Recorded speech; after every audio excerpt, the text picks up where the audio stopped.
Good morning everyone. This is Kirti Tiwari and in this video we will discuss practice paper 28 from Dr. Ranjit Singh. So guys, if you are preparing for TGT PGT English and visiting first time on my channel, so please subscribe it so that you may get all the videos of the series, because this series is very beneficial for all state TGT exams. So now discuss practice paper 28. देखिए practice paper 28 का जो पहला question है आपके screen पर है, who wrote the plain speaker.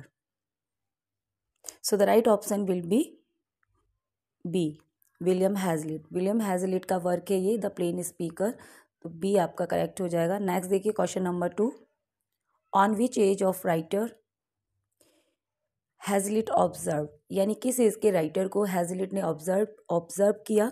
So the right option will be B, Elizabethan age. Elizabeth के जो राइटर थे उन पर उन्होंने वर्क किया. So the right option B हो जाएगा आपका. नेक्स्ट देखिए क्वेश्चन नंबर 3. देखिए question number 3, confessions of an English opium eater 1821 is an autobiographical account written by. So the right option will be A, Thomas De Quincey का work है ये, इन्होंने लिखा. नेक्स्ट देखिए question number 4, in July 1818 De Quincey became editor of a Tory newspaper published in Kendal. After this its first editor had been dismissed. So the right option will be A, the Westmorland Gazette. The Westmorland Gazette के ये editor बने, first editor. देखिए question number 5, which English essayist point out the difference between the literature of knowledge and literature of power. So किस essayist ने ये difference create किया है, किसमें, लिटरेचर ऑफ नॉलेज में एंड लिटरेचर ऑफ पावर में difference बताने वाले एसेइस्ट कौन है. So the right option will be B, Thomas De Quincey. Next देखिए question number 6, in which year the essay of Elia published. जो एसे ऑफ एलिया है किस ईयर में पब्लिश्ड हुआ था. So the right option will be D, 1833. और ये किसका वर्क है, चार्ल्स लैम्ब का, जिसमें कि स्टोरीज हैं फ्रॉम विलियम शेक्सपियर के वर्क से. नेक्स्ट देखिए question number 7, William Wordsworth, John Keats, P B Shelley are the part of, यानी ये किसका पार्ट है, यानी कौन से एज से एसोसिएटेड हैं. So the right option will be C, romantic age. Next देखिए question number 8, the publication of which book mark the beginning of the literary movement called romanticism in English. यानी किस book के publication के साथ ही literary movement romanticism की शुरुआत हुई. So the right option will be A, lyrical ballad, जो कि पब्लिश हुई थी 1798 में. ये जॉइंट वेंचर था by William Wordsworth and Coleridge, और इसके पब्लिकेशन के साथ ही लिटरेरी मूवमेंट रोमांटिसिज्म की शुरुआत होती है in the history of English literature. देखिए question number 9, romantic movement is seen as a reaction against the conventional poetry of, यानी कन्वेंशनल कौन सी पोइट्री के अगेंस्ट ये एक रिएक्शन था. So the right option will be new classical as.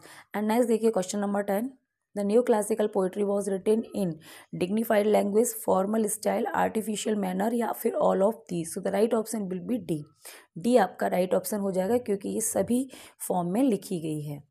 Next देखिए question number 11, how many line does a sonnet have, कितनी लाइन्स होती हैं एक सोनेट के अंदर. So the right option will be B, everybody knows 14 lines have, है ना. Next देखिए question number 12, the sonnet is known to have originated in, जाना जाता है सोनेट को, सोनेट कहाँ ऑरिजिनेट हुई. So the right option will be D, Italy में इसका जन्म हुआ था 12वीं शताब्दी के आसपास. So the right option D हो जाएगा. एंड नेक्स्ट देखिए question number 13, the word sonnet comes from origin, यानी किस कहाँ कौन सी ऑरिजन से है ये वर्ड सोनेट. सो ये एक इटालियन वर्ड है, इटालियन वर्ड सोनेटो से इसकी ऑरिजिन हुई है. सो डी आपका सही हो जाएगा. नेक्स्ट देखिए question number 14, there are basically types of sonnet. सो सोनेट्स के दो टाइप्स होते हैं, two. So the right option will be B हो जाएगा. टू ऑप्शन होते हैं, एक होती है शेक्सपियरियन सोनेट जिसे हम इंग्लिश सोनेट के नाम से भी जानते हैं, and second one is Petrarchan sonnet जिसे हम इटालियन सोनेट कहते हैं. नेक्स्ट देखिए क्वेश्चन नंबर 15, क्वेश्चन नंबर 15 देखिए, who was the first one to use sonnet in England, यानी इंग्लैंड में सबसे पहले यूज़ करने वाला सोनेट कौन था, यानी इंट्रोड्यूस किसने कराया सोनेट को in England. So the very important question, जो करेक्ट ऑप्शन है आपका हो जाएगा डी, सर टॉमस व्याट। ठीक है, नेक्स्ट देखिए question number 16, was the first to use this form lyric to express his love for his beloved Laura, और इस फॉर्म को सबसे पहले यूज करने वाले कौन थे, so the Petrarch. So the right option will be A, Petrarch. Next देखिए question number 17, English literature blank verse was first used by, blank verse सबसे पहले किसके द्वारा यूज की गई, so the right option will be A, Earl of Surrey Henry Howard के द्वारा ये यूज की गई। एंड इन 1540 वैन ही मतलब जब वो ट्रांसलेट कर रहे थे अपना जो एनीड है, एनीड को इंग्लिश में जब वो ट्रांसलेट कर रहे थे, तब उन्होंने फर्स्ट टाइम ब्लैंक वर्स को यूज़ किया in history of English literature, और 1540 की ये बात है। नेक्स्ट देखिए question number 18, Marlowe's blank verse is called, Marlowe की जो ब्लैंक वर्स है वो जानी जाती है और किस नाम से, ब्लैंक वर्स को माइटी लाइन के नाम से जाना जाता है, क्योंकि इन्होंने ब्लैंक वर्स को बहुत इफेक्टिवली यूज़ किया है। So the right option will be C. Next देखिए question number 19, blank verse of great poet like Shakespeare, Milton, Tennyson are marked by, so the right option will be D, all of the above हो जाएगा। Enjoyment of continuation है ना, trochaic substitution, variety of pause in line, so सभी correct है यहाँ पर। Next देखिए question number 20, question number 20 है, Milton's Paradise Lost is written in, यानी मिल्टन का जो पैराडाइज लॉस्ट है वो किस फॉर्म में लिखा गया है, सो ये ब्लैंक वर्स में लिखा गया है, जो कि आया था 1667 में। ठीक है, सो द राइट ऑप्शन आपका जो है करेक्ट है वो सी हो जाएगा, ब्लैंक वर्स। अब नेक्स्ट देखिए question number 21, a French word vers libre means, यानी कि जो फ्रेंच वर्ड है वर्स लिब्रे, इसका क्या मतलब होता है, यानी कि इसका मतलब होता है फ्री वर्स लाइन, है ना। So the right option will be C, यानी कि ये फ्रेंच वर्ड, फ्रेंच में इसको वर्स लिब्रे कहा जाता है और उसी को इंग्लिश में फ्री वर्स के नाम से जाना जाता है। नेक्स्ट देखिए question number 22, the first known use of blank verse in the English language was by Henry Howard Earl of Surrey in his translation of the, किसके ट्रांसलेशन में उन्होंने यूज़ किया, सो मैंने भी आपको बताया एनीट का ट्रांसलेट कर रहे थे वो, तब उन्होंने इसे यूज़ किया। एंड नेक्स्ट देखिए MCQs 23 to 42 from the King Lear, जो ट्रेजेडी है विलियम शेक्सपियर की, वहाँ से कुछ MCQs हैं। सो देखिए 23, who does Edgar say was with Gloucester at the top of the cliff, किसे कहता है एडगर ग्लोसेस्टर के साथ जो क्लिफ पर जाता है, a devil. So the right option will be A. Next देखिए question number 24, who encounters Edgar and Gloucester in a madden state, कौन एनकाउंटर करता है एडगर और ग्लोसेस्टर को in madden state, so the Lear, right option A हो जाएगा यहाँ पर। नेक्स्ट देखिए question number 25, what happens when Oswald tries to kill Gloucester, ठीक है, क्या होता है जब ऑसवाल्ड ट्राई करता है ग्लोसेस्टर को मारने की, सो एडगर डिफेंड हिज फादर, उसे अपने फादर को बचाता है, एंड किल ऑसवाल्ड, और उसे वो मार देता है। एंड ऑसवाल्ड कौन है, गॉर्डनिल का सर्वेंट है ये। नेक्स्ट देखिए question number 26, what does Edgar take from Oswald as he dies, जैसे ही वो मरता है उससे वो क्या ले लेता है ऑसवाल्ड से, Edgar A bag of letters, मतलब एक पैकेट ऑफ लेटर्स, उसके पास एक पैकेट था लेटर्स का, सो वो उसे ले लेता है। सो डी ऑप्शन यहाँ पे आपका सही है। नेक्स्ट देखिए question number 27, whom does Edgar encounter on the heath, Edgar किसका एनकाउंटर करता है हीथ पर, so his blinded father, so the right option B. Next देखिए question number 28, where does Gloucester ask to be taken, Gloucester कहाँ जाने के लिए कहता है, so the top of the highest cliff in Dover, so the right option A. Next देखिए question number 29, whom does Goneril discover to be no longer on her side, ठीक है, किसके बारे में वो कहती है, सो द एल्बनी, सो सी आपका यहाँ करेक्ट हो जाएगा। नेक्स्ट देखिए क्वेश्चन नंबर 30, क्वेश्चन नंबर 30 है, how does Albany regard Cornwell death, जो एल्बनी है वो कॉर्नवेल की डेथ को क्या मानता है, वो मानता है कि ये एक जस्ट पनिशमेंट, वो उसे केवल एक पनिशमेंट के रूप में लेता है कि उसने वो गलत किया तो उसके साथ ये वही सही हुआ, यही होना चाहिए था। ठीक है, तो डी आपका यहाँ करेक्ट हो जाएगा। नेक्स्ट देखिए question number 31, why is Goneril upset about Cornwall's death, अब कॉर्नवेल्स की डेथ से गॉनरिल क्यों अपसेट हो रही है, नाउ रिगन कैन परस्यू, यानी कि क्या होगा कि वो कॉर्नवेल की डेथ हो जाती है, तो जो एडमंड है, एडमंड से एक अफेयर चल रहा था इन दोनों बहनों का, तो उसे लगता है कि कॉर्नवेल की डेथ के बाद अब रीगन तो फ्री हो गई भाई अफेयर के लिए, मतलब एडमंड के साथ एकदम से खुले रूप से रह सकती है, तो वो इसलिए अपसेट थी। और जबकि गॉनरेल भी उसी को, एडमंड को ही चाहती थी। So right option will be D, now Regan can pursue. Next देखिए question number 32, who is in charge of the French army. ठीक है, फ्रेंच आर्मी का इंचार्ज कौन था?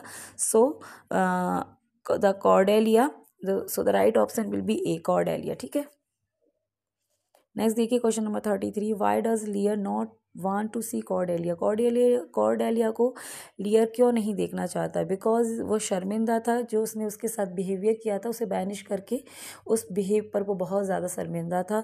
So he is ashamed of how he treated her, so D is right here.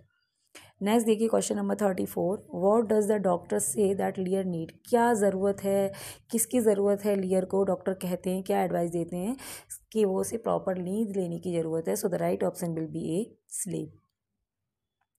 Next देख लीजिए question number 35, why does Regan think that Edmund should be with her rather than with गॉनरेल।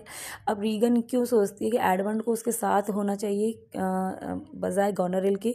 क्योंकि उसका husband की death हो गई, जबकि गॉनरेल का जिंदा है हस्बैंड, तो उसे तो ज़रूरत ही नहीं है हस्बैंड की।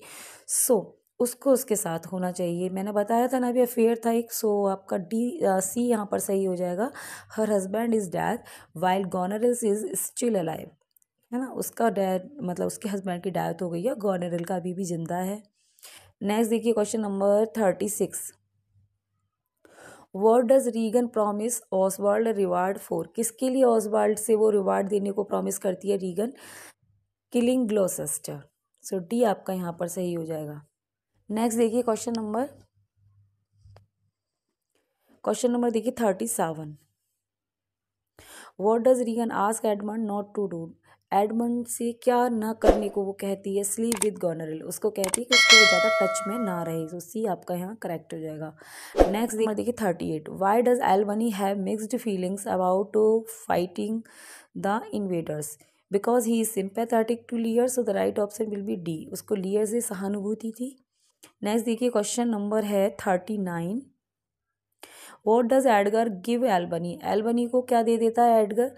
वो लेटर दे देता है जो उसने एडमंड को दिया था। सो ये लेटर फ्रॉम गॉनरेल टू एडमंड, ठीक है, जिसमें ये लिखा था कि एल्बनी को हम मार देंगे दोनों और हम लोग साथ में शादी कर लेंगे एक दूसरे से। तो वो लेटर मिल जाता है एल्बनी को। भाई एल्बनी के सामने पोल खुल जाती है उसकी, गॉनरेल की। नेक्स्ट देखिए question number 40, whom has Edmund sworn his love to. किसको अपने प्यार में ऑप्शन है यहाँ पर, वो हो जाएगा सी, रीगन एंड गॉनरेल। इन दोनों ही बहनों से एक साथ उसका एक अफेयर था। दोनों को कोई एक्चुअली यूज़ कर रहा था, क्योंकि उसे पावर चाहिए थी ना सारी, तो इसलिए। सो सी आपका यहाँ हो जाएगा। नेक्स्ट देखिए question number 41, what does Edmund vow to do Lear and Cordelia. किसकी शपथ लेता है, क्या करने की शपथ खाता है एडमंड कि लियर और कॉर्डेलिया के साथ क्या करेगा? वो पनिश देम सेवरली, उन्हें बहुत ज़्यादा पनिशमेंट वो देने वाला है, देगा। सो डी करेक्ट हो जाएगा। नेक्स्ट देखिए question number 42, what is लियर flow at the beginning of the play. लियर का जो फ्लो है उसके करेक्टर में, वो क्या है प्ले की शुरुआत में?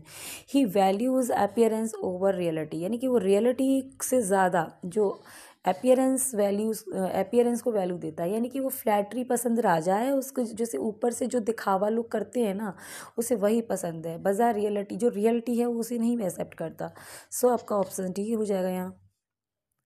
नेक्स्ट देखिए question number 43, in which play of Shakespeare do we find these lines, there needs no ghost my lord came from the grave to tell in this. सो PGT 3 में आया है, ये लाइन्स ली गई हैं हैमलेट से। So the right option will be C. Next देखिए question number 44, to which character in Shakespeare's Hamlet does the following description apply. कौन से करेक्टर पर यह डिस्क्रिप्शन अप्लाई होता है? The tedious wiseacre who meddles his way to his doom. So the right option will be B, Hamlet के ऊपर। Next देखिए question number 45, who praise Shakespeare thus, other abide our question thou art free, we ask and ask thou smilest and art still. So ये जो famous quote है ये दी गई है Matthew Arnold के द्वारा, उनकी एक फेमस सोनेट जो शेक्सपियर के ऊपर लिखी गई है। सो बी आपका यहाँ करेक्ट हो जाएगा। नेक्स्ट देखिए question number 46, which of Shakespeare's tragedies is called the tragedy of reflection. Shakespeare की कौन सी ट्रेजेडी को ट्रेजेडी ऑफ रिफ्लेक्शन बोला जाता है? So the right option will be Hamlet. Next देखिए question number 47, choose the match that does not match, है ना, उस इनकरेक्ट मैच को आपको फॉलो करना है। सो देखिए टच स्टोन किस में मिलता है आपको? एज यू लाइक इट में, गॉनरेल किंग लियर में करेक्टर है, सिन्ना जूलियस सीजर में, गोबो 12th नाइट में। तो जो आपका इनकरेक्ट आंसर है वो कौन सा है? डी, क्योंकि गोबो कहाँ मिलता है हमें? द मर्चेंट ऑफ वेनिस में अपियर होता है ये, not 12th night. So the right option will be D. Next देखिए question number 48, who has called Wordsworth a moral eunuch. Moral eunuch किसने कहा है वर्ड्सवर्थ को? पी.बी. शैली ने कहा है। So the right option will be B. देखिए question number 49, who criticised Wordsworth for not following his own theory of poetry. Wordsworth को किसने क्रिटिसाइज किया है अपनी ही जो थ्योरी है पोइट्री की उसे ना फॉलो करने के लिए? टी.एस. एलियट। सो बी आपका करेक्ट हो जाएगा। उन्होंने कहा कि जो वर्ड्सवर्थ हैं अपनी थ्योरी को ही फॉलो करने में क्या हो गए हैं? फेल हो गए हैं। क्वेश्चन नंबर देखिए 50, which sonnet of Gray Wordsworth examined in preface to the lyrical ballad 1802 edition. यानी कि कौन सी ग्रे की कौन सी सोनेट वर्ड्सवर्थ एग्जामाइन करते हैं अपने प्रीफेस टू लिरिकल बैलाड 1802 में? So the right option will be B, on the death of mister Richard West 1742। ठीक है। नेक्स्ट देखिए question number 51, the lyrical ballads were better appreciated in America than in England. यानी कि जो lyrical ballad थी William Wordsworth की उसको America में ज़्यादा एप्रिसिएटेड किया गया बजाय इंग्लैंड के। So the first edition published in America in year, कौन सी ईयर में अमेरिका में इसका फर्स्ट एडिशन पब्लिश हुआ? 1802 में। So the right option will be D. Next देखिए question number 52, in which poem Browning write about Wordsworth just for a handful of silver. ठीक है, केवल कुछ मुट्ठी भर सिल्वर के लिए ही लेफ्ट अस, वह हमें छोड़ गया। Just for a ribbon to stick in his coat, केवल अपने कोट में एक रिबन लगाने के लिए उसने क्या कर दिया? हमें छोड़ दिया। सो the right option will be A, the lost leader में वो ये लाइन्स बोलते हैं। सो ए करेक्ट हो जाएगा। नेक्स्ट देखिए question number 53, Wordsworth learn that verse may build a princely throne on humble truth from. ये वर्ड्सवर्थ ने कहाँ से सीखा है? सो फ्रॉम रॉबर्ट बर्न्स से सीखा। So the right option will be B, Robert Burns. Next देखिए question number 54, in which year Milton Lycidas was written. So the very simple but most important question, कब लिखी गई उनकी Lycidas? सो 1637 में लिखी गई। So the right option will be C. ठीक है। नेक्स्ट देखिए question number 55, life of Milton has been written by. जो मिल्टन की बायोग्राफी है वो किसके द्वारा लिखी गई है? सो सैमुअल जॉनसन के द्वारा। सो ये आपका यहाँ पे करेक्ट हो जाएगा। नेक्स्ट देखिए क्वेश्चन, ये टीजीटी में 13 में आया हुआ है क्वेश्चन। नेक्स्ट देखिए question number 56, Milton's Areopagitica concern with, किससे कंसर्न करती है? So the liberty of press. So the right option will be B, and ये आया था, इनका बहुत इंपॉर्टेंट प्रोज वर्क है 1644 में। ठीक है। नेक्स्ट देखिए question number 57, who is the writer of history of Britain. History of Britain की जो राइटर हैं वो कौन है? टीजीटी 13 में पूछा गया है। सो जॉन मिल्टन राइट आंसर हो जाएगा आपका बी। और ये आई उनकी, ये उनका एक अनफिनिश्ड वर्क माना जाता है। नेक्स्ट देखिए question number 58, Milton's poetic style is generally regarded as. जो मिल्टन की पोइटिक स्टाइल है वो कैसी मानी जाती है? ग्रांड मानी जाती है ना, ग्रांड स्टाइल के लिए जाने जाते हैं। देखिए question number 59, which of the following statement is incorrect with reference to John Milton. John Milton के रेफरेंस में कौन सा स्टेटमेंट गलत है, इनकरेक्ट है? टीजीटी 2016 में आया है, इंपॉर्टेंट है क्वेश्चन। देखिए, इन 1671 Milton issue his last volume of poetry which contain paradise Regained and Samson agonist. ठीक है, मिल्टन का जो लास्ट फेज था 1671 में उनके दोनों वर्क आए, और ये जो Paradise Regained and Samson Agonistes 1671 में आए उनके। Paradise Regained is briefer than and poor than Paradise Lost, ये भी ठीक है। और Samson Agonistes in form has no unity of time place and action. तो आपका जो इनकरेक्ट है ना वो ये है सी वाला। So right option will be C, क्योंकि इसमें तीनों यूनिटीज़ को फॉलो किया गया है प्ले की, है ना, जबकि इसमें लिखा जा रहा है कि नो। देखिए question number 60, in which trilogy of Galsworthy awakening 1920 is an interlude, कौन सी ट्रायलॉजी में अवॉकनिंग 1920 एक इंटरल्यूड है? So the Forsyte saga, so the right option will be C. Next देखिए क्वेश्चन नंबर 61।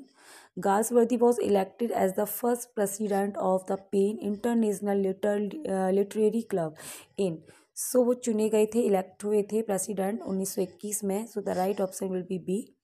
नेक्स्ट देखिए question number 62। Galsworthy died from, किससे death हुई थी उनकी? So a brain tumour, so the right option will be C, है ना, died from brain tumour at his London home Grove Lodge Hampstead. Next देखिए question number 63। Galsworthy was cremated at Woking with his ashes then being scattered over the dash from an aeroplane, so the South Downs, so the right option will be D. देखिए question number 64। Who is known for the allegorical novel on animal farm 1945 and the dystopian novel 1984 1949। So इस allegorical novella animal form के लिए कौन जाना जाता है? और dystopian novel जिसने लिखा 1984 1949 में, so the right option will be A, George Orwell ने ये लिखे थे दोनों वर्क। नेक्स्ट देखिए question number 65। Who is famous for the maxim all animals are equal but some animals are more equal than others, ठीक है।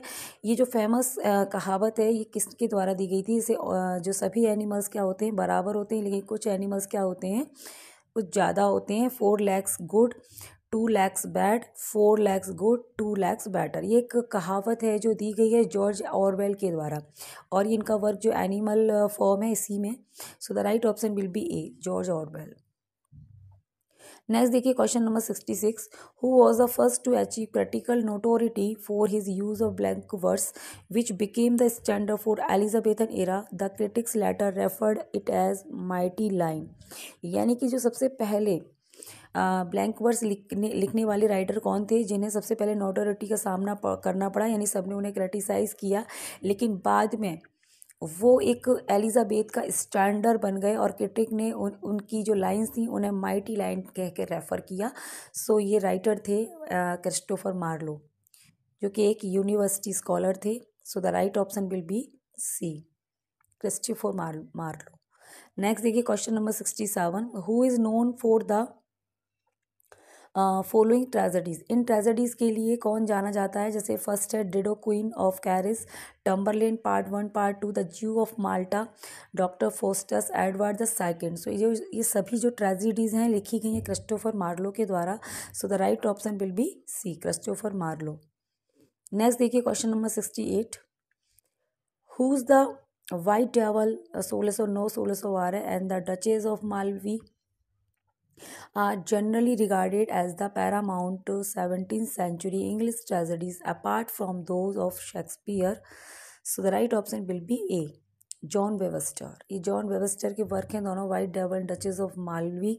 And next देखिए question number 69। Which play is retelling of intrigues involving Vittoria एक्रो Ramoni, an Italian woman, assassinated at the age of 28 and was a failure when staged at the Red Bull Theatre in 1612, being too unusual and intellectual for its audience. So the White Devil. So the right option will be A.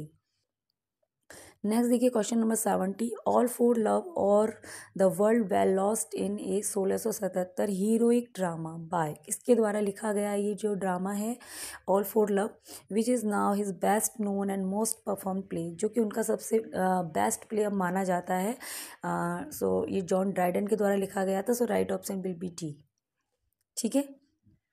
Next देखिए question number 71। Which work is an acknowledged imitation of Shakespeare's Antony and Cleopatra and focuses on the last hour of the lives of it hero and heroine, यानी कौन सा work, ठीक है, imitation माना जाता है, imitation के रूप में माना जाता है, एंटनी और क्लोपेट्रा हैं जो शेक्सपियर के उनकी, और फोकस करता है जो स्पेशली किस पर, जो लास्ट आवर हैं हीरो और हीरोइन के, जब उनका अंतिम जो क्षण होता है उसी मेन इवेंट पर ये प्ले फोकस करता है। सो ये प्ले है all for love, so the right option will be A. Next देखिए question number 72। Cato a tragedy is a play ठीक है, written by in 1712 and first perform on 14 April 1713। ये जो कैटो एक ट्रेजेडी है, जो ये लिखा गया प्ले किसके द्वारा लिखा गया 1712 में। So the right option will be A, Joseph Addison के द्वारा ये लिखा गया। सो ए आपका यहाँ पर सही हो जाएगा। देखिए क्वेश्चन नंबर 73,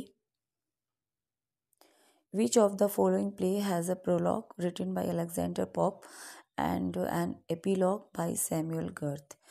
यानी कौन से वर्क में जो एक प्रोलॉग है जो लिखी गई है अलेक्जेंडर पोप के द्वारा और एपीलॉग लिखी गई है सैमुअल गर्थ के द्वारा। सो ये वर्क है जॉन ड्रायडन का, ऑल फॉर लव।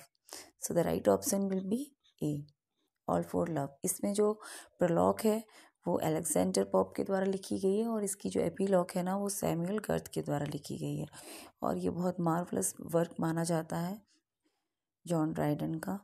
नेक्स्ट देखिए question number 74, who uttered the following lines in the play Stay by Galsworthy? A woman dead and the two best men both broken. So the right option will be harness, D. Next देखिए question number 75, the original pattern or model from which all things of the same kind are copied or on which they are based a model or first form prototype. So archetype. So the right option will be A, archetype. Next देखिए question number 76, the term used for the advanced group in any field, especially in the visual, literary or musical art, whose work are characterized chiefly by unorthodox and experimental method, है ना। तो the right option will be A, avant-garde. यानी कि ये term ऐसे group को दिया जाता है जो एडवांस्ड है और किस में एडवांस्ड है, स्पेशली विशेष रूप से इन विजुअल, लिटरेरी और म्यूजिकल आर्ट, हुज वर्क जिनका जो वर्क है वो करेक्टराइज किया जाता है अनऑर्थोडॉक्स एंड एक्सपेरिमेंटल मेथड के द्वारा। ठीक है, नेक्स्ट देखिए question number 77, a type of poetry that does not rhyme usually with 10 syllables, iambic pentameter in each line। यानी कि कैसी पोइट्री जिसमें क्या है, कोई राइम नहीं है, केवल वो 10 सिलेबल iambic pentameter में, उसकी हर एक लाइन, ईच लाइन किस में है, iambic pentameter में है। और आपको पता है iambic pentameter में 5 फुट होते हैं, एक फुट में 2 सिलेबल, तो 10 सिलेबल की लाइन हो गई। तो जो ईच लाइन होगी पोइट्री की जिसमें कोई राइम नहीं है और वो आयम्बिक पेंटामीटर में है यानी 10 सिलेबल्स में है, वो हो जाएगी आपकी blank verse. So the right option will be D, blank verse. Next देखिए question number 78, a pause in a line of poetry. Poetry की एक लाइन में एक पोज, यानी पोज होता है विराम, रुकना, ठहरना, उसको कहते हैं पोज इंग्लिश में, specially near the middle of a line of verse. ठीक है, so the right option will be A, caesura. Caesura को है ना पोज कहते हैं इसमें, प्रोसोडी में, इंग्लिश प्रोसोडी में। ठीक है, नेक्स्ट देखिए question number 79, the term criticism is derived from the Greek word. जो टर्म है क्रिटिसिज्म, ये डिराइव्ड हुआ है ग्रीक वर्ड क्रिटिको से, जिसका क्या मतलब है, एबल टू डिसर्न एंड जज। सो the right option will be A, able to discern and जज। नेक्स्ट देखिए question number 80, which kind of poetry employ the यूबिसंट motive, the formula of where are they for lamenting the past. So the right option will B elegy, ये एक elegy होती है। Next देखिए question number 81, who was Alice in lamps dream children. यानी dream children is a work by lamb, Charles Lamb. ये Alice कौन है, तो ये एक, उसमें कुछ फिक्शनल कैरेक्टर हैं जो दिए हैं लैम ने, उसमें ये जो एलिस है ये उसकी डॉटर का नाम है ना। So the right option will be A, daughter name Alice. Next देखिए question number 82, who remarked about Shelley as being a beautiful but ineffectual angel beating in the void his luminous wings in vain। यानी शैली को किसने कहा, ये coat किया गया है, रिमार्क किया गया है शैली के ऊपर कि एक ब्यूटीफुल एंजल है ना जो अपनी सुनहरे पंखों को व्यर्थ में ही फड़फड़ा रहा था। ये कमेंट किया है मैथ्यू आर्नोल्ड ने पीवी शैली के ऊपर। So the right option will be C. Right option C हो जाएगा मैथ्यू आर्नोल्ड। नेक्स्ट देखिए question number 83 whose death has Tennyson mourn in मेमोरियन।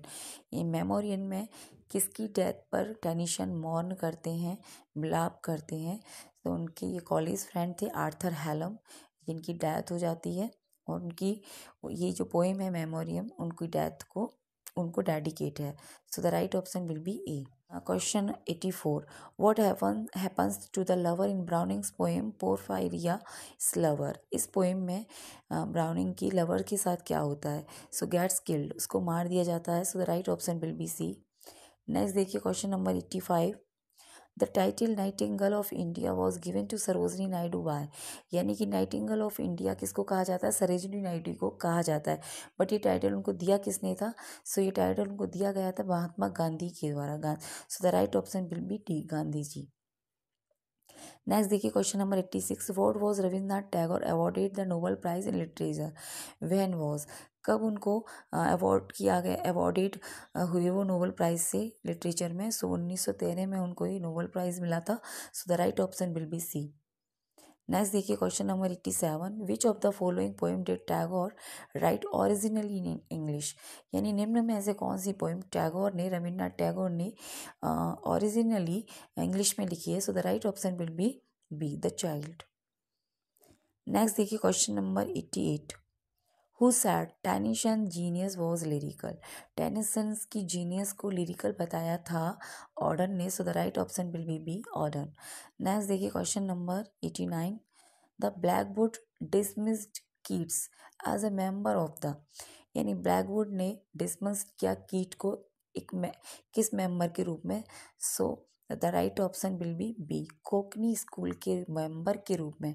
Konkani school के मेंबर में कई लोग आते हैं, जिनमें से एक है कीट्स, जिनको किसने डिसमिस किया, किसने रखा? ब्लैकवुड ने, है ना। तो ये जो कोकनी स्कूल एक टर्म है जो ऐसे लोगों को दिया गया है जो एक अच्छे मतलब सेंस में नहीं है। ये एक मतलब डिफेमेटरी वर्ड मतलब टर्म है, ठीक है, कुख्यात टर्म इसको माना जाता है। नेक्स्ट देखिए question number 90 Shelley's ode to the west wind was written in the vicinity of. यानी कि जो शैली की ode to the west wind है वो कहाँ लिखी गई थी? नहीं, लोकेशन को पूछ रहे हैं, कौन किस जगह पर ये लिखी गई थी। सो ये उस समय लिखी थी उन्होंने जब वो फ्लोरेंस में थे, इटली के फ्लोरेंस शहर में थे। So the right option will be A, Florence. Next देखिए यहाँ से कुछ ग्रामर के क्वेश्चन स्टार्ट हो गए हैं। Direction questions number 91 to 95 choose the correct form of abstract noun from the given common noun. यानी कि यहाँ पर नीचे एक कॉमन नाउन दिया जा रहा है जिससे कि आपको एब्स्ट्रैक्ट नाउन का सेलेक्ट करना है, यानी correct abstract noun find out करनी है। सो देखिए क्वेश्चन नंबर 91 इजेंट। इजेंट का जो एब्स्ट्रैक्ट नाउन क्या बनेगा? So the right option will be A, agency होता है, ठीक है, एजेंसी। नेक्स्ट देखिए क्वेश्चन नंबर 92 बेबी। बेबी का जो एब्स्ट्रैक्ट नाउन है वो बेबीहुड हो जाएगा। So the right option will be B, babyhood. Next देखिए क्वेश्चन नंबर 93। 93 में क्या है? बैगर है। बैगर एक कॉमन नाउन है जिसका एब्स्ट्रैक्ट नाउन बनेगा बैगरी, है ना। So the right option will be B. Next देखिए क्वेश्चन नंबर 94 बॉन्ड। बॉन्ड का जो एब्स्ट्रैक्ट नाउन बनेगा bondage. So the right option will be C. Next देखिए क्वेश्चन नंबर 95 बॉय। बॉय का जो एब्स्ट्रैक्ट नाउन होता है वो होता है boyhood. So the right option will be A. देखिए question number 96 to 100 find the incorrect match of singular and plural form of noun. यहाँ पर कुछ नाउन्स के फॉर्म दिए गए हैं जिनमें आपको सिंगुलर और मतलब सिंगुलर प्लूरल फॉर्म दिए हैं नाउन के, जिनमें से आपको इनकरेक्ट फाइंड आउट करना है, ठीक है। सो देखिए यहाँ पे singular and plural. Question number 96 forget me not. So the इसका जो प्लूरल है वो होगा forget me nots. Go between जिसका प्लूरल होता है go betweens. Pick me up का प्लूरल होता है pick me ups. So the incorrect आपका जो नाउन है वो सी हो जाएगा। So the right option C, ठीक है। बाकी जो डी वाला है वो सही है। Touch me not plant, touch me not plants, ये सही है। सो आपका जो करेक्ट आंसर वो सी होगा। नेक्स्ट देखिए question number 97, singular and plural. देखिए ड्रॉबैक का प्लूरल होता है ड्रॉबैक्स, लुकआउट का होता है लुकआउट्स, गुड फॉर नथिंग का क्या होता है गुड फॉर नथिंग्स। तो इसमें से जो इनकरेक्ट है वो डी वाला है, ठीक है। नेक्स्ट देखिए क्वेश्चन नंबर 98, ठीक है, सिंगुलर एंड प्लूरल। देखिए कुछ कंपाउंड नाउन्स ऐसे होते हैं जिनमें लास्ट में एस लगा के, अगर हम इसमें एस लगा दें तो वो प्लूरल हो जाते हैं। जैसे अब ये आर्मफुल है तो ये कंपाउंड नाउन है आर्मफुल, तो हमने इसमें एस लगा देंगे तो ये इसका प्लूरलाइजेशन हो जाता है, ठीक है। तो ऐसे बहुत से कंपाउंड नाउन होते हैं तो जिनमें हम एस लगा के प्लूरलाइजेशन करते हैं। सो आर्मफुल का क्या हो जाएगा आर्मफुल्स, कपफुल का हो जाएगा कपफुल्स, हैंडफुल का हो जाएगा हैंडफुल्स, और गवर्नर जनरल ये आपका इनकरेक्ट है, ठीक है।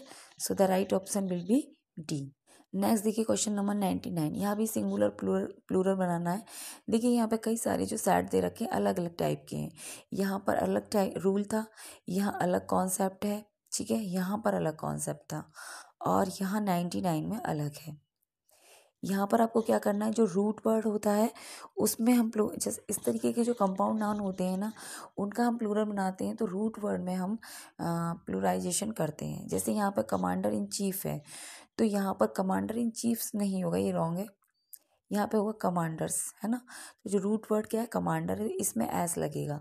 सो तो आपका जो राइट ऑप्शन क्या हो जाएगा यहाँ पर ए हो जाएगा, क्योंकि हमें इनकरेक्ट फाइंड आउट करना और इनकरेक्ट यही है, बाकी यहाँ पर ये सभी सही है। जैसे डॉटर इन लॉ तो ये डॉटर्स इन लॉ हो गया, ये आपका सही है, इसमें कोई मिस्टेक नहीं है। फादर इन लॉ का फादर्स इन लॉ बनेगा, हैंगर ऑन का हैंगर्स ऑन बनेगा, ठीक है। तो ये तीनों सही थे, आपका जो इनकरेक्ट था वो ये था। नेक्स्ट देखिए क्वेश्चन नंबर 100, यहाँ भी आपको सिंगुलर एंड प्लूरल में इनकरेक्ट को फाइंड आउट करना है। तो मैन सर्वेंट का क्या हो जाएगा मैन सर्वेंट, ठीक है। कुछ नाउन ऐसे होते हैं कंपाउंड नाउन जिनमें दोनों नाउन्स में ही प्लूरलाइजेशन करना पड़ता है। जैसे कि मैन है तो यहाँ भी हमने इसको भी प्लूरल किया, मैन को भी और सर्वेंट को भी किया। मैन डॉक्टर को हमने यहाँ पे मैन को भी किया और डॉक्टर्स में भी हमें एस लगाना पड़ा। मैन टीचर में हम यहाँ मैन टीचर्स करेंगे तब ये सही होगा।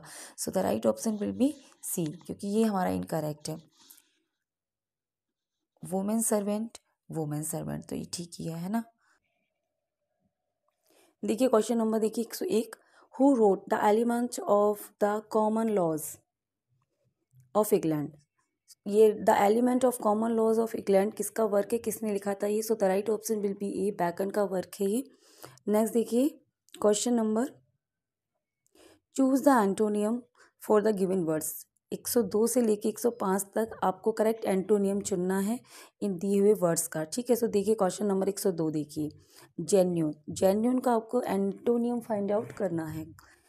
तो जेन्यून का मतलब क्या होता है असली, तो इसका जो एंटोनियम है वो क्या हो जाएगा स्पूरियस, यानी कि स्पूरियस का मतलब होता है नकली। So the right option will be B. Question number 103, hybrid का मतलब होता है जैसे नकली, दोगला, या फिर जिसकी नस्ल बढ़िया नहीं होती है उसे कहते हैं हम हाइब्रिड। सो द आपका जो राइट ऑप्शन है वो ए हो जाएगा प्योर ब्रेड का मतलब होता है जिसकी किस्म जो नस्ल है वो बढ़िया है, यानी कि उत्तम नस्ल का, उत्तम क्वालिटी का जो होता है उसे प्योर ब्रेड बोलते हैं। So the right option will be A, pure bread. और आप इसे याद रख सकते हैं प्योर के साथ, क्योंकि प्योर इसमें लगा है तो प्योर का मतलब होता है प्योर, शुद्ध। और नेक्स्ट है एक क्वेश्चन नंबर 104, इनएविटेबल। तो इनएविटेबल का मतलब होता है अवश्यंभावी, यानी कि अटल। जो चीज़ अटल है जिसे टाला नहीं जा सकता उसे हम कहते हैं इनएविटेबल। तो इसका एंटोनियम क्या हो जाएगा, इसका एंटोनियम हो जाएगा अनसर्टेन। अनसर्टेन मतलब अनिश्चित, जो निश्चित नहीं है। So the right option will be A. Next देखिए क्वेश्चन नंबर 105, इन्फीरियर का मतलब क्या होता है। इन्फीरियर पीजीटी 13 में ये आया हुआ है क्वेश्चन। इन्फीरियर का मतलब होता है कम होना, किसी चीज़ में नीचा होना, या फिर किसी चीज़ में जैसे हीन भावना आ जाती है ना, जैसे हीन अपने आप को समझना, है ना, तो वो उसको कहते हैं इन्फीरियर। और इन्फीरियर का जो एंटोनियम है वो हो जाएगा, इन्फीरियर का जो एंटोनियम होगा वो हो जाएगा superior. So the right option will be C. Next देखिए क्वेश्चन नंबर 106 से 110, क्या करना है आपको, यहाँ पर choose the appropriate synonym for the given word, यानी आपको अप्रोप्रिएट सिनोनियम्स फाइंड आउट करना है यहाँ पर जो वर्ड दिया हुआ है। सो देखिए क्वेश्चन नंबर 106 देखिए, स्कीमेटिक, स्कीमेटिक का मतलब क्या होता है, जैसे कि कहते हैं ना डायग्राम की फॉर्म में किसी चीज़ को समझाना, स्कीम सहित, है ना। जैसे कि आकार में किसी चीज़ को आप मतलब आप इलस्ट्रेट कर रहे हो तो आप उसको डायग्रामिक फॉर्म में डायग्रामेटिक फॉर्म में उसे बताना, वो होता है स्कीमेटिक, है ना। तो इसका जो राइट सिनोनियम है वो हो जाएगा ग्राफिक या फिर इलस्ट्रेटिव। ये भी ना इसी के एग्जाम्पल हैं, सिनोनियम है। इलस्ट्रेटिव माने उदाहरणात्मक, किसी को जब हम उदाहरण दे के समझाते हैं, बाकायदा आप डायग्राम बना के ऐसे समझाते हैं मैथ में या किसी चीज़ में, उसे हम स्कीमेटिक कहते हैं। So the right option will be A, graphic and illustrative. Next देखिए क्वेश्चन नंबर 107, नॉसियस। नॉसियस होता है एक तरह से मतलब घिनौना कह लीजिए, जैसे वमनकारी, जैसे जिसको देखकर आपको वोमिटिंग आने लगे, इतना ज़्यादा मतलब घिनौना। सो नॉसियस का मतलब होता है घिनौना। तो इसका जो सही करेक्ट सिनोनियम है वो हो जाएगा सिकनिंग हो जाएगा और एबोरेंट हो जाएगा, क्योंकि इसका मतलब भी वही होता है। So the right option will be B. Next देखिए क्वेश्चन नंबर 108, रेटिसेंट। रेटिसेंट का मतलब होता है अल्पभाषी, यानी कि जो बहुत कम बोलने वाला होता है, शांत रहता है। तो आपका जो राइट इसका जो सिनोनियम होगा वो हो जाएगा ए, शाई और रिजर्व। जो रिजर्व नेचर का है उसे भी हम रेटिसेंट कहेंगे। नेक्स्ट देखिए क्वेश्चन नंबर 109, सार्डोनिक। सार्डोनिक का मतलब होता है हिंदी में आप कह सकते हैं इसको निंदापूर्ण कह सकते हैं, निंदापूर्ण करना, सॉरी निंदापूर्ण या फिर तिरस्कारपूर्ण, है ना। इस तरीके से सार्डोनिक का ये मतलब होता है निंदापूर्ण। तो आपका जो सही सिनोनियम है वो हो जाएगा बिटर और scornful. So the right option will be A, bitter and scornful. ठीक है, इसके और भी सिनोनियम हो सकते हैं, जैसे कंटेम्पचुअस भी हो सकता है। नेक्स्ट देखिए क्वेश्चन नंबर 110, परपेचुअल। परपेचुअल का मतलब क्या होता है, शाश्वत। ये PGT 5 में आया हुआ है और ये TGT 9 में, जो TGT PGT में आ चुके हैं वही सारे ये सिनोनियम थे। तो परपेचुअल का मतलब होता है शाश्वत, अमर। तो इसका जो सही ऑप्शन है वो आपका करेक्ट हो जाएगा बी, है ना, इटर्नल और एंड्यूरिंग, है ना। नेक्स्ट देखिए, इज डायरेक्ट टू इनडायरेक्ट। 111 से 115 आपको डायरेक्ट इनडायरेक्ट चेंज करना है, ठीक है। सो देखिए, who are you sir and what do you want. आप कौन हैं और आप क्या चाहते हैं सर। दे क्राइड, उन्होंने कहा। सो the right option will be D, they ask with respect who he was and what he wanted. ठीक है, क्योंकि हु ही वॉज हो जाए, क्योंकि हमें इसे अफर्मेटिव बनाना होता है। और नेक्स्ट देखिए question number 112, he said how cruel of him. उसने कहा, ठीक है, तो इसका हो जाएगा B, he remarked that it was very cruel of him. Next देखिए question number 113, he said oh that is a nuisance. Right answer will be C. So the right option will be C, he exclaim that it was a nuisance. Nuisance का मतलब होता है बाधा। Next देखिए question number 114, he said what a pity you did not come. So the right option will be A, he exclaim that it was a great pity I had not come. देखिए question number 115, I have bought a house he said. उसने कहा कि मैंने एक घर खरीदा है। तो इसका जो आप इनडायरेक्ट बनाएंगे वो कैसे बनेगा, he said that he had bought a house. So the right option will be B, he said that he had bought a house. 116, choose the correct punctuation of the following sentence. 116 से 119, यहाँ पे आपको correct punctuation को select करना है, correct punctuate sentence को, ठीक है। देखिए question number 116, hands up said the leader of the gang. Gang के लीडर ने कहा हैंड्स अप।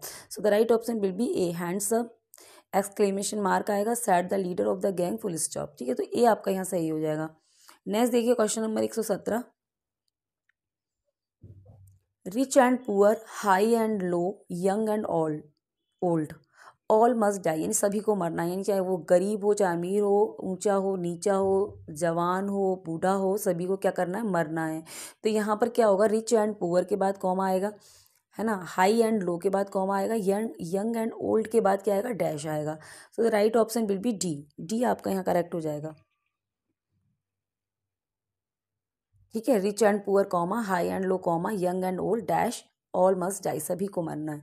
नेक्स्ट देखिए question number 118, Hira is a Bihari, Surjit Singh a Punjabi. Hira कौन है, बिहारी है, सुरजीत सिंह क्या एक पंजाबी है। So the right option will be A Heera is a Punjabi semicolon Surjit Singh comma आप पंजाबी। ठीक है, ये वाला आपका सही हो जाएगा।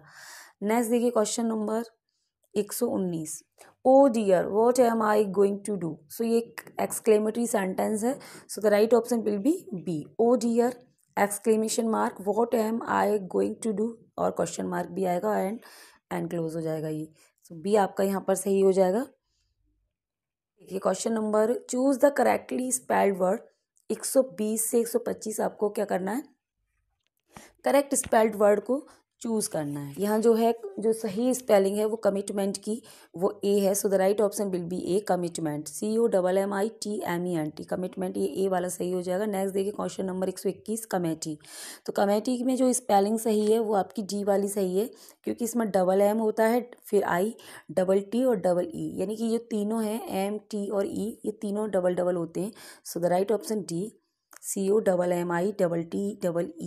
नेक्स्ट देखिए कनिंग। कनिंग की जो सही स्पेलिंग है वो है सी वाली, CUNNING।